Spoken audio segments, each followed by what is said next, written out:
নমস্কার বন্ধুরা, আপনাদের সকলকে স্বাগত জানাই আজকের এই ভিডিওতে। এবং আজকে গুরুত্বপূর্ণ আপডেট উঠে এসেছে, সেটা কিন্তু সপ্তম পে কমিশন নিয়ে। সেটা হচ্ছে সপ্তম পে কমিশনের অনুমোদন এবং অন্নপূর্ণা ভান্ডার প্রকল্পে সিলমোহর কিন্তু ইতিমধ্যেই রাজ্য সরকার দিয়ে দিল। আপনারা জানেন জাতীয় ক্যাবিনেট মিটিং সোমবার অর্থাৎ আজকে হয়েছে, তাই না? ইতিমধ্যে শেষ হয়ে গিয়েছে। আপনারা জানেন যে ডিএ সংক্রান্ত কিন্তু এখনো পর্যন্ত কোনো ফাইনাল রায় আসেনি। এটাই কিন্তু আমাদের এখন দুঃখের বিষয়। কিন্তু একটা খুশির খবর হলো যে সপ্তম পে কমিশন কিন্তু ইতিমধ্যেই লাগু হয়ে যেতে চলেছে। সেটাই কিন্তু সিলমোহর দিয়েছে এবং 1 জুন থেকে কিন্তু আপনাদের সপ্তম পে কমিশনই কিন্তু বেতন পেতে চলেছেন আপনারা। সেটাই কিন্তু আজকের জাতীয় ক্যাবিনেট মিটিং এ আলোচনা করা হয়েছে। সেখানে কি কি আলোচনা করা হয়েছে সেটাই কিন্তু আপনাদের আজকে জানিয়ে রাখি। চলুন শুরু করা যাক। দেখুন, রাজ্যের সরকারি কর্মচারীদের জন্য এক দীর্ঘ প্রতীক্ষিত খবরের ইঙ্গিত মিলল আজকের এই ক্যাবিনেট বৈঠকে। 18 মে 2026 তারিখে অর্থাৎ আজকে নতুন সরকারের দ্বিতীয় ক্যাবিনেট মিটিং এ সপ্তম বেতন কমিশন গঠনের আনুষ্ঠানিক অনুমোদন দেওয়া হয়েছে। মন্ত্রী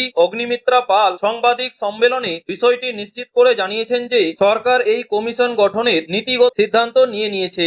এখন কমিশনের কার্যপ্রণালী বা টার্ম অফ রেফারেন্স চূড়ান্ত করার প্রক্রিয়া শুরু হবে। এক্ষেত্রে আমাদের সমস্ত পেনশন ও ফ্যামিলি পেনশনারদের উদ্দেশ্যে জানিয়ে রাখ যে আপনাদের বেতন কিন্তু আপনাদের পেনশন অবশ্যই কিন্তু বাড়তে চলেছে। অনেক পরিমাণে কিন্তু বাড়বে, বুঝতে পারছেন আপনারা। যেহেতু সপ্তম পে কমিশন এর মধ্যে লাগু হয়ে গিয়েছে, আপনাদের বেতন কিন্তু এক ধাক্কায় অনেক গুণ বেড়ে যাবে। ঠিক আছে, এটাই কিন্তু আজকের আপডেট। আপনাদের কি অনেক বড় কিন্তু লাভ হতে চলেছে। তাছাড়া রোপা 2019 বা ষষ্ঠ বেতন কমিশনের মেয়াদ প্রায় শেষের পথে, তাই এই ঘোষণাটি প্রশাসনিক মহলে বেশ তাৎপর্যপূর্ণ। তবে মনে রাখা ভালো যে কমিশনের কাজ শেষ হয়ে নতুন পে স্কেল কার্যকর হতে বেশ একটা সময় লাগে। তাই এখনোই পকেটে বাড়তি টাকা আসার আশা না থাকলেও দীর্ঘমেয়াদ উন্নতির পথ খুলে গেল।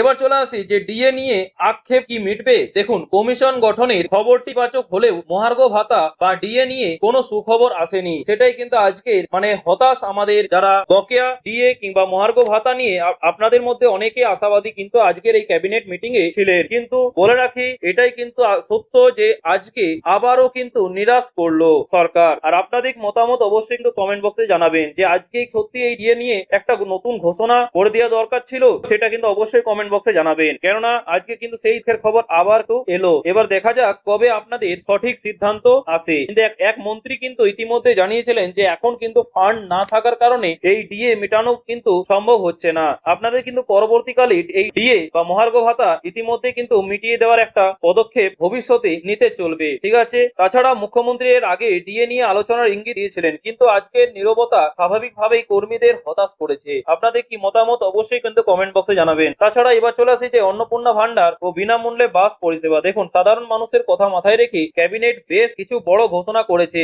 আগামী 1 জুন থেকে চালু হচ্ছে অন্নপূর্ণা ভান্ডার যোজনা। যারা এতদিন লক্ষ্মীর ভান্ডারের সুবিধা পেতেন তারা এখন থেকে মাসে 3000 টাকা করে পাবেন। আর এর পাশাপাশি সরকারি বাসে মহিলাদের বিনামূল্যে যাতায়াতের প্রস্তাবটিও আজ চূড়ান্ত অনুমোদন পেয়েছে। নিঃসন্দেহে এটি একটা সাধারণ পরিবারের মহিলাদের দৈনন্দিন যাতায়াতের খরচ অনেকটাই কমিয়ে দেবে। তাছাড়া আপনারা জানেন যে সপ্তম পে কমিশন কিন্তু যে লাগু হয়েছে, তাহলে যারা কর্মচারী এবং যারা পেনশন পান এবং ফ্যামিলি পেনশন পান তাদেরও কিন্তু এই মুহূর্তে একটা খুশির খবর কিন্তু আপনাদের খুশির খবর কিন্তু এসেছে। ঠিক আছে, এবং আপনারা অনেকে এটা থেকে উপকৃত হয়েছে। তাছাড়া ধর্মীয় সহায়তামূলক যে প্রকল্প ইতিমধ্যে কিন্তু আমাদের মন্ত্রিসভার যিনি অগ্নিমিত্রা পাল তিনি ইতিমধ্যে জানিয়ে দিয়েছেন যে পুরো ধর্মীয় সহায়তামূলক প্রকল্পগুলো এবার থেকে পুরোপুরি বন্ধ করে দেওয়া হবে। ঠিক আছে, শুধুমাত্র জনকল্যাণমূলক এবং উন্নতিমূলক কাজেই কিন্তু সরকারের মনোযোগ বেশি। মূলত সেই কারণে এই সিদ্ধান্ত নেওয়া হয়েছে। তাছাড়া সরকারি কর্মীদের ওপর এই সিদ্ধান্তের প্রভাব। দেখুন, সপ্তম বেতন কমিশন অনুমোদনের অর্থ হলো আগামী কয়েক বছরে রাজ্য সরকারি কর্মীদের বেতন পরিকাঠামোয় বড়সড় পরিবর্তন আসছে। সাধারণ কমিশন গঠনের পর রিপোর্ট জমা দিতে 18 থেকে 24 মাস সময় লাগে, কিন্তু সরকার যদি দ্রুততার সঙ্গে এগোয় তবে কিন্তু 2027 সালের মাঝামাঝি কিংবা খুব শীঘ্রই আপনাদের বেতন কাঠামো কিন্তু পরিবর্তন আসতে চলেছে। এবং